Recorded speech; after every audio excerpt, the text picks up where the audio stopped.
vais vous présenter donc d'abord une amie, pas seulement parce qu'elle est membre de la rédaction de Riposte Laïque, mais parce que c'est d'abord un esprit libre.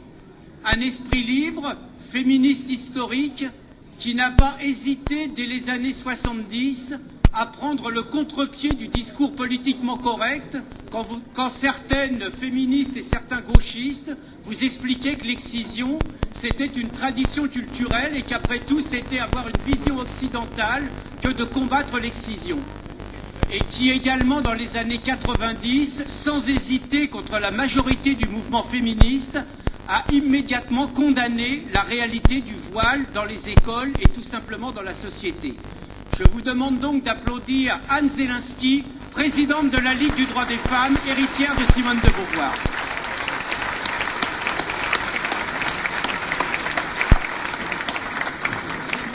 Le micro, je l'enlève. Je l'enlève parce que c'est pas pratique. Je préfère l'avoir à la main. Je préfère. Voilà. Alors, il y a une question qui m'a été souvent posée ce matin.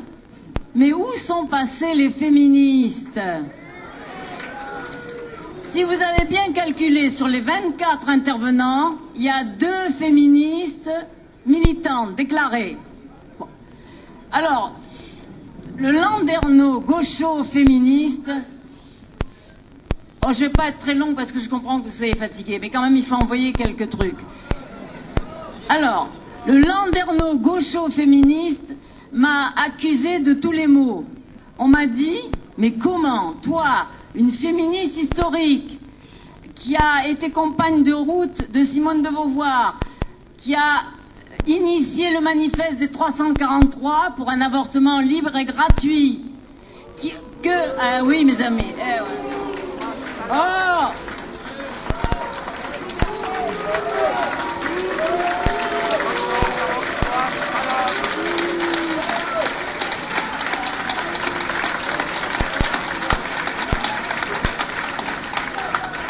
Que le magazine Minute avait nommé Sainte-Anne de l'avortement. C'est moi, et je le revendique. Bon, etc., etc.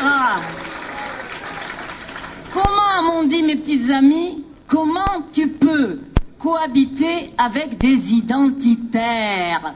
Quelle horreur! Bon, et j'ai eu une fois de plus l'expérience de ce qu'est le purisme de gauche. Le purisme est le paravent du mépris qui rejette et de l'impuissance. Parce que ces gens-là ne se demandent pas, mais les identitaires, d'ailleurs ils viennent de gueuler, les identitaires, ils sont pas tellement favorables à l'avortement, alors qu'est-ce qu'ils font avec toi? Bonne question. Alors, comme vous l'avez compris, je suis dissidente au milieu de ce mouvement que pourtant j'ai contribué à créer bien avant 70. En effet, mes petites camarades se contentent de séparer largement l'islamisme de l'islam. Elles sont toujours prêtes à dénoncer l'islamisme à l'extérieur, à défendre une Taslima Nasrin, une Ayaan Hirsi Ali, une Sakineh. Ça fait bien dans le tableau. Mais ici, elles se gardent bien de stigmatiser les signes d'alerte qui sont exactement les mêmes. Ce faisant, elles, face à cette menace énorme pour les droits des femmes, car je rappelle quand même que l'enjeu premier de la stratégie d'invasion islamiste, ce sont les femmes. Ce n'est pas un hasard si en 1989, l'affaire de l'islamisme a éclaté à travers le voile, dans le collège de Crel. Et qui c'est qui a soutenu Chénière, le principal de Crel, même s'il était de droite, car il était de droite et j'étais de gauche. Qui a soutenu ce monsieur? La présidente de la Ligue du droit des femmes qui est en train de vous parler. Et elle a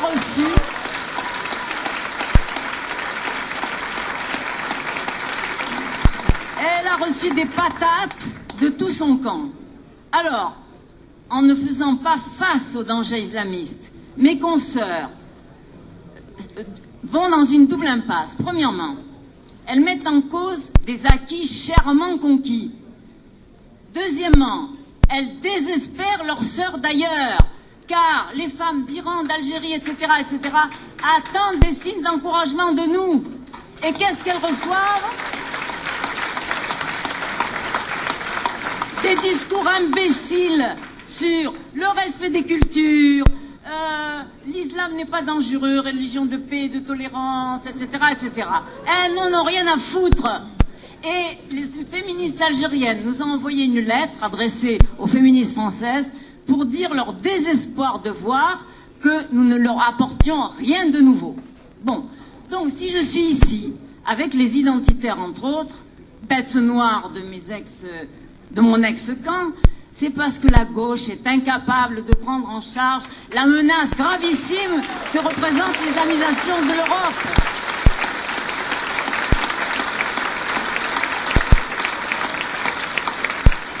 La gauche a trahi son camp, a trahi sa mission et elle a trahi mes espoirs.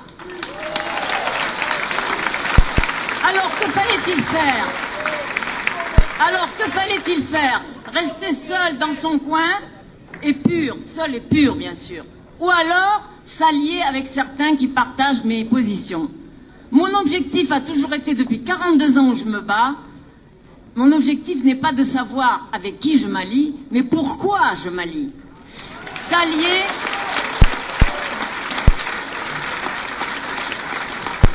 S'allier n'est pas s'aligner. Depuis quand il faut tout partager avec quelqu'un pour faire un bout de chemin avec? Non. Voilà. Bon, alors, dans ce choix que je fais aujourd'hui, que, comme Pierre l'a rappelé, j'ai commencé il y a déjà des années, hein, nous avons réuni laïcs et féministes dès 2002. Dans ce choix, je suis parfaitement fidèle à mes engagements de toujours. J'ai toujours été victime depuis le début de colibés, d'anathèmes. Quand la lutte contre l'avortement a débuté, contre l'interdiction de l'avortement a débuté en 70, et que j'ai initié ce fameux manifeste des 343 salopes, eh bien j'ai reçu de la part de mon camp les pires insultes, putes, collabos. Pourquoi? Parce que je collaborais, cette fois-ci c'était pas avec les identitaires, mais avec la presse pourrie bourgeoise.